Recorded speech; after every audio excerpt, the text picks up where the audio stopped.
So far, he hasn't done anything in this game to warrant making a change to Kenny Hill, unless they came into this game thinking they wanted to play both those players. Joko dumps it off to Molina, who's terrific out in space.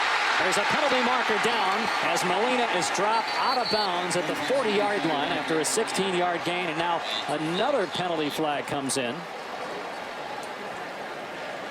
Alex Lyons with likely a late hit. There was a care about is how well Johnny Manziel plays, and so far he's shown that he can play well. Even amid all the controversy, he's going to play well, and I think he's going to play well this season. But when you start to have penalties that affect your team and things of that nature, then that's when teammates start to say, wait a minute.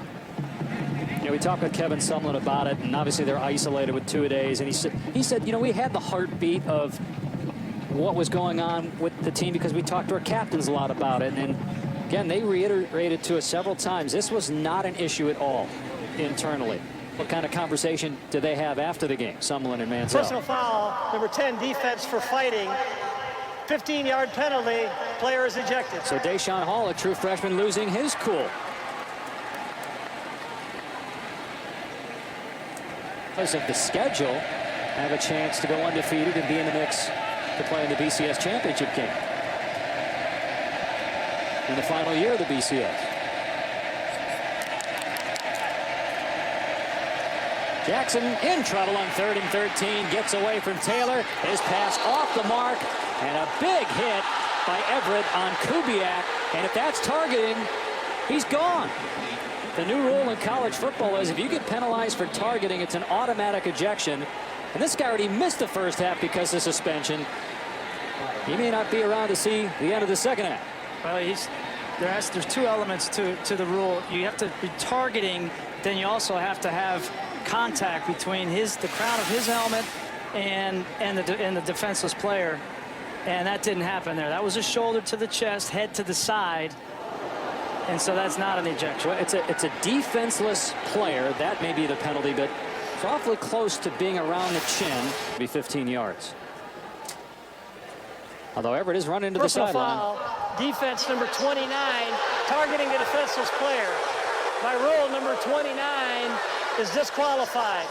And again, they can first down. review this to determine whether he should be ejected. The penalty flag still stands. Remember, he has to have contact in the head or neck area, and right there he hits him in the chest. But didn't he lower his head and launch? Well, 2nd and 5. Abear keeps it. Abear slides and gets hit hard. There comes the flag. Terrence Mitchell. Abear is still down.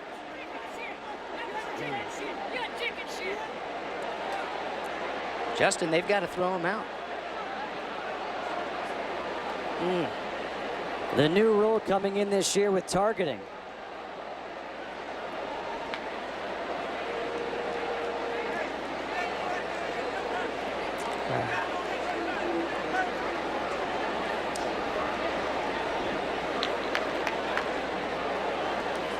Was it the crown of the helmet? Take a look.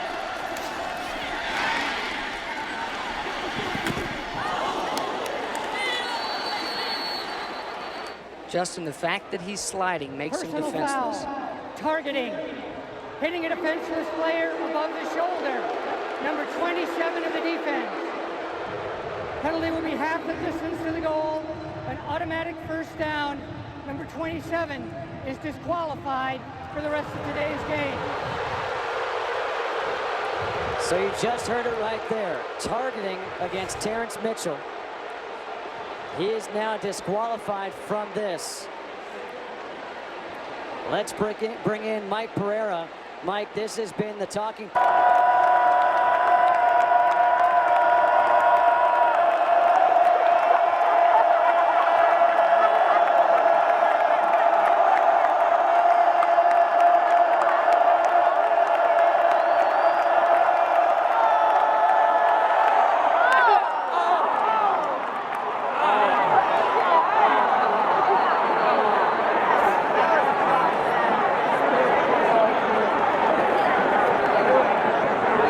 Timmy's pass caught by 14 coming.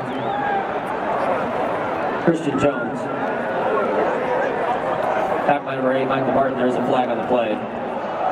Personal foul, roughing the passer.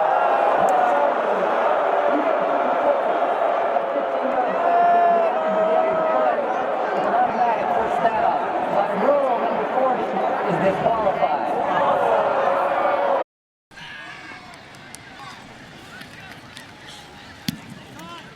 Stangler's punt with Wynn. Back and Wynn is hit.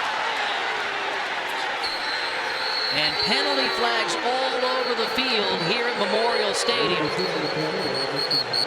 And Shane Wynn is down on the field.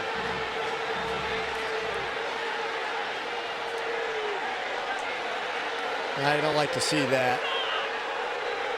You get a gung-ho player out there who wants to make a play, and Coach Sanford's talking about. Gather, we talked to you early on. We showed you the information about targeting. Right. Kick catch interference.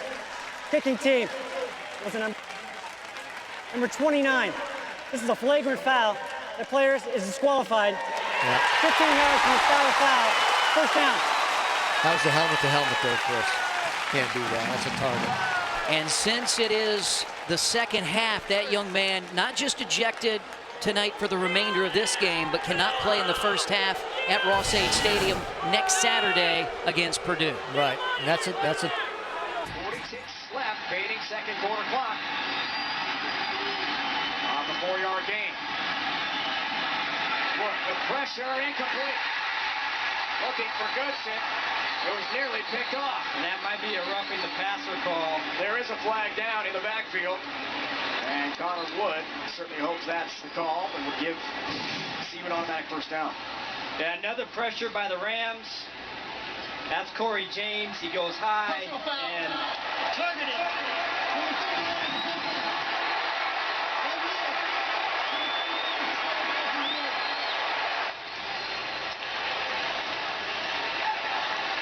And I think they're ejecting him from the game, targeting. The new emphasis on the rule. Throw him out. So anything that looks questionable, they're going to throw the flag. After further review, number 31 is not disqualified. That's the right call. He transpired here. Yeah, he's going to be right here at the hash mark, and you're going to see him take the legs out of linebacker Jarrett Lake down the field. There's no penalty. That's through the whistle. And then the two start John and have a little conversation.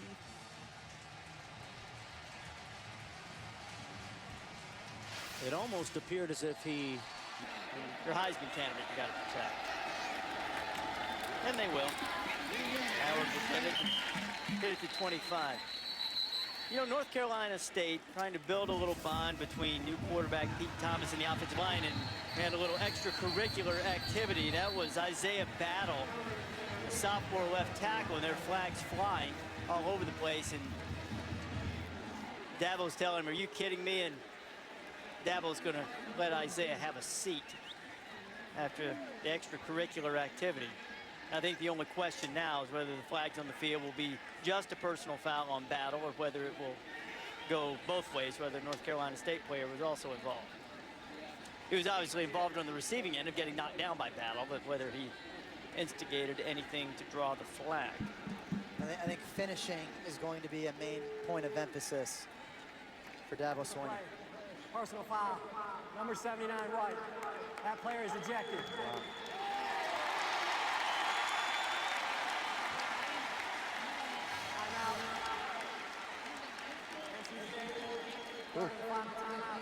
Yeah, it looks like he threw a punch. Maybe if he threw a punch, that'll be fighting, and he'll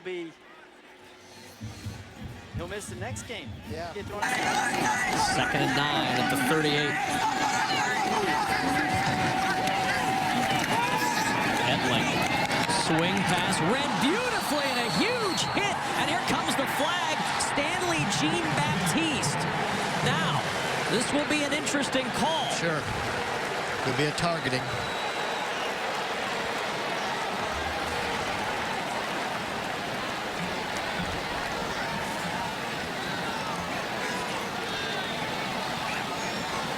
Penalty, of course, changing for targeting this year. Not the rule, but the penalty has changed.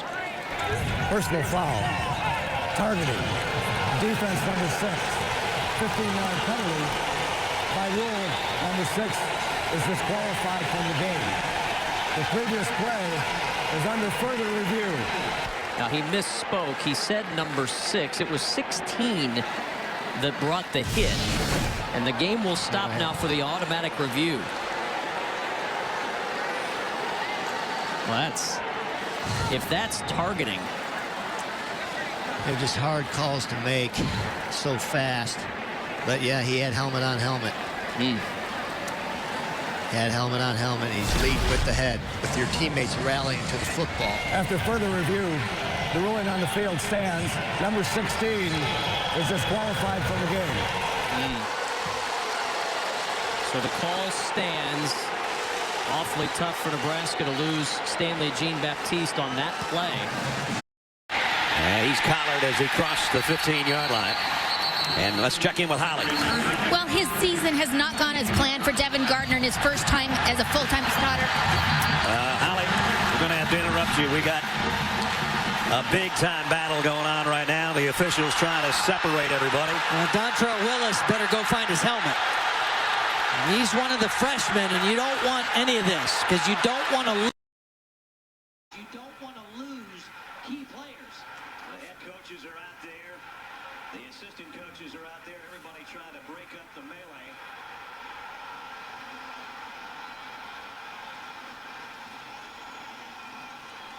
And there's flags all over the place.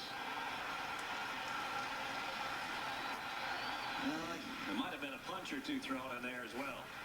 We're going to have to straighten all this out. Mike Cannon is our referee, and he'll get the back judge and the umpire and everybody in a huddle there. Try to straighten it out and figure out who did what. You want guys to play with passion, but you got to play with fire in your heart, but coolness in your head. And even in a rivalry game, when there's so much energy and emotion, you've got to keep your composure. You see. After the play was over, we have unsportsmanlike conduct. Number 52 of Michigan. Michigan's that way. Michigan, that way. That's an ejection. Ohio State, unsportsmanlike conduct. Number 1, that's an ejection. Unsportsmanlike conduct, Ohio State, number 79, with an ejection. Ball will be placed at the end of the run. So that's it for the day for 3 players. And again, it's a backup linebacker for Michigan. You don't want to lose anybody, special teams guy. But now you're talking about in Dontre Wilson, one of your key offensive weapons for Ohio State that lost his composure, and a starting offensive lineman, Maurice Hall, who also is ejected. Oh boy, that's not going to make it any better. He's the guy that has to prove himself in this situation. Clowney still is battling that muscle strain in his rib cage, which kept him out of the Kentucky game. Neal powering to the 47-yard line, so only a couple there. It'll bring up 3rd down. Clowney was back last week. South Carolina hammered Arkansas. Is thrown out of this game. They're very thin at safety already. Here's the call for Mark Curls. Personal foul, targeting the defensive player, number 25 defense, is disqualified. The 15-yard penalty is added to the end of the run. The previous play is under further review. So they will look at it. It's going to be a 15-yard penalty no matter what. Good call by the official. After further review, the ruling on the field is confirmed. There you go. So he's gone.